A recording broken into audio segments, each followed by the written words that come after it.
মহান আল্লাহ তাআলা বিপদ দেয় হয়তো বান্দাকে পরীক্ষা করার জন্য, আর এই বিপদগুলো কাটিয়ে উঠতে পারলেই জীবন সুন্দর, আলহামদুলিল্লাহ। তো এটা কিন্তু হচ্ছে গত 4 থেকে 5 মাস আগেকার ভিডিও, বুঝতেই পারছেন। তখন হচ্ছে আমার বাবু আরো ছোট, মানে 1.5-2 মাস বয়স হবে। জন্মের পর থেকে আমার বাবুকে নিয়ে এত পরিমাণে ভুগেছি, সেই কথাগুলো আমার এখন মনে পড়লে অঝরে কান্না পায়। সেই দিনগুলো কেমনে পার করেছি সেটাই এখন আমার মনে হয়। আলহামদুলিল্লাহ, সব মিলায়ে সবকিছু আল্লাহ তাআলার ইচ্ছা। তো প্রায় প্রতিদিনই বাবুকে নিয়ে ডক্টরের কাছে যেতে হতো, তো এটাও তার ব্যতিক্রম না। চলেন আজকে শেয়ার করি সেটাই। তো এই হচ্ছে আমার বাবু। আমরা সবাই সকাল সকাল রেডি হয়ে গিয়েছিলাম। সকাল সকাল না, বলতে গেলে হচ্ছে দুপুরের টাইমে রেডি হয়েছিল, কারণ আপু তখন দেশের বাইরে ছিল, এজন্য আমরা বাধ্য হয়ে অন্য ডক্টরকে দেখাচ্ছিলাম, মানে আপুই বলেছিল দেখাইতে। তো আমরা বাসা থেকে রওনা দিয়ে দিয়েছি। আর দেখেন গাইস, আমার বাবু অসুস্থতার কারণে মানে কেমন একটা জানি ছিল, মানুষ হোক অথবা বাচ্চা কাচ্চা অসুস্থ থাকলে কিন্তু তার চেহারার ভিতরেই বোঝা যায়। তো বাজার থেকে আব্বুকে নিয়ে নিয়েছিলাম। তো 2-3 মাস আগে হচ্ছে একটা ছবি পোস্ট করেছিলাম আমার বাবুর, আর আমার বাবু জন্ম থেকে যে ওষুধটা খায় সেই ওষুধ। তো সেইখানে অনেকেই কমেন্ট করেছে এটা কিসের ওষুধ আপু, মানে কেন খাই বাবু। সেখানে আমি অনেকেরই রিপ্লাই করেছিলাম, আবার অনেকেরই করতে পারি। এই ভিডিওটা যারা দেখে থাকবেন তারা অবশ্যই বুঝতে পারবেন। জন্মের 1 মাস পরেই হচ্ছে আমার বাবু থাইরয়েড ধরা পড়েছিল। জন্মের সময় তো জন্ডিস ছিলই, প্রায় হচ্ছে 2-2.5 মাস বয়স হয়ে যাওয়ার পরও তার জন্ডিস কমছিল না, এজন্য তখন টেস্ট করা হয়েছিল। জন্ম থেকে 27-28 দিন বয়স পর্যন্ত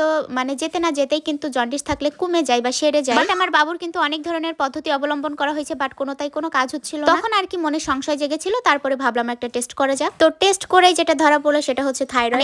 মানে শুনে তো একেবারে বিশ্বাসই হচ্ছিল না যে এত ছোট বাচ্চার আবার থাইরয়েড কিভাবে হইলো। যেহেতু পেটে থাকা অবস্থায় ও থাইরয়েড নিয়ে জন্ম নিয়েছে, বাট আমরা তো বুঝতে পারি বাংলাদেশে ওই রকম কোনো পরীক্ষা নিরীক্ষাও নাই যে পেটে থাকাকালীন এইরকম রোগ ধরা পড়বে। গাইস, মানে আমার সাথে সাথে আমার বাচ্চাটাও ভয়েস দিচ্ছে, দেখতে পাচ্ছেন। কথা বলতে বলতে একটা কথা বলি গাইস, এই যে এখানকার ভিডিও দেখছেন এটা হচ্ছে আমার কলেজ, আমি এইচএসসি এখানেই শেষ করেছি। ডোন্ট মাইন্ড গাইস, এত পরিমাণে আমার বাচ্চা চিল্লাচিল্লি করছে। তো এই কলেজটা কারা কারা চিনেন অবশ্যই কিন্তু আমার কমেন্ট বক্সে কমেন্ট করবে। তো যাই হোক, আমার বাচ্চাকে দেখিয়েছিলাম হচ্ছে যশোর কিংসে, আর এটাই হলো সেই কিংস। একদমই পছন্দ হয় না আমার হসপিটালটা। বাবুকে নিয়ে এই ফার্স্ট টাইম আমার এখানে আসা, আর এই যে আমার বাবু আমার কোলে নিশ্চুপ ভাবে ঘুমিয়ে আছে। তো আমার ভাইয়ের ছেলেটাও কিন্তু অনেক মানে বিরক্ত করছিল, ঘুমিয়ে গিয়েছিল। আম্মুর কাছে ছাড়া সে কিন্তু অন্য কোথাও থাকতে চায় না। এদিকে আমার বাচ্চা যেহেতু ছোট ছিল, আমার অভিজ্ঞতা আরো কম ছিল, আমি বাচ্চাকে একটা না অনেকক্ষণ নিয়ে থাকতেও পারতাম না। আমার অনেক প্যারা হয়ে যাচ্ছিল, একদিকে আমার মেয়েকে সামলানো আর একদিকে আমার ভাইয়ের ছেলেটাকে সামলানো। সেই সময় এত পরিমাণে গরম ছিল, গরমে আমার মেয়েটা তো ঘেমে যাচ্ছিলই, আমরা সবাই ঘেমে যাচ্ছিলাম। তার উপরে ছিল এরকম হসপিটালের রাশ, মানে এত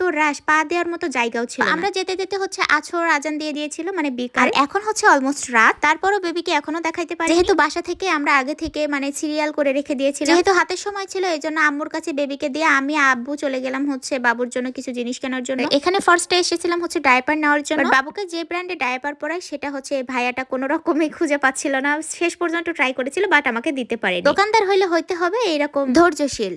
তো ভাইয়াটা লাস্ট ফিনিশিং বলছে যে না আপু আমি পারলাম না আপনাকে দিতে। তো সেখান থেকে হচ্ছে আরেকটা দোকানে চলে গিয়েছিলাম। আর এখনো কিন্তু আমার আব্বু আম্মু আমাকে এখনো একা ছাড়ে না, মানে এখনো মনে করে যে আমি তাদের কাছে ছোট, যেহেতু আপনাদের ভাইয়ার সাথে ছিল না। তো এখানে হচ্ছে এসে একটা ডায়পার নিয়েছিলাম, আর হচ্ছে বাবুর জন্য নিপিল নিয়েছিলাম। যেহেতু তখন হচ্ছে ফর্মুলা খাওয়াইতাম বাবুকে, মানে ওইভাবে খাওয়াইতাম না। ফার্স্ট যেদিন হচ্ছে আমি ফর্মুলা দিয়েছিলাম বাবুকে, ওই দিনই হচ্ছে বাবু ঠান্ডা লেগে গিয়েছিল। ঠান্ডা লেগে না, মানে এটার অনেক বড় কাহিনী। খাওয়ানোর কিছুক্ষণ পর তো তাকে সোজা ভাবে রাখতে হয়। খাওয়ানোর পরপরই আমি আম্মুর কাছে দিয়ে দিয়েছিলাম, আম্মু এদিক সেদিক করেছিল, আর সাথে সাথে দুধটা উঠিয়ে দিয়েছিল। দেওয়ার পর তার শ্বাসনালীতে চলে যায়, আর সাথে সাথেই তো তার মানে ভেতরে যে একটা ঠান্ডা জমাট বাঁধলে যেরকম একটা আওয়াজ হয়, ঠিক সেরকম একটা আওয়াজ হইতে শুরু করে। তখন আমরা মনে করি বাচ্চার ঠান্ডা লেগে গেছে। আর এই কাহিনীটা ছিল হচ্ছে এই ভিডিওটা যেদিন করেছিলাম তার পর দিন, মানে বিকাল টাইমে। ওই সময় হচ্ছে মানে নরমালি নিয়েছিলাম বিষয়টা, তো সাথে সাথে ডক্টরের কাছে নিয়ে গিয়েছিলাম, মানে আমাদের বাজারে যে ডক্টর থাকে, আর উনি দেখে দেখে বললো কি যে কোনো প্রবলেম নাই, ঠান্ডা লেগেছে। আমার মাথায় একটাই প্রশ্ন যে মানুষের মানে বাচ্চাদের 10 মিনিটের মধ্যে কিভাবে ঠান্ডা লেগে এইরকম একটা ভয়ঙ্কর আওয়াজ হইতে পারে। যাই হোক গাইস, এই কথাগুলো আমি অন্য ভিডিওতে শেয়ার করব, তো এই ভিডিওতে সবকিছু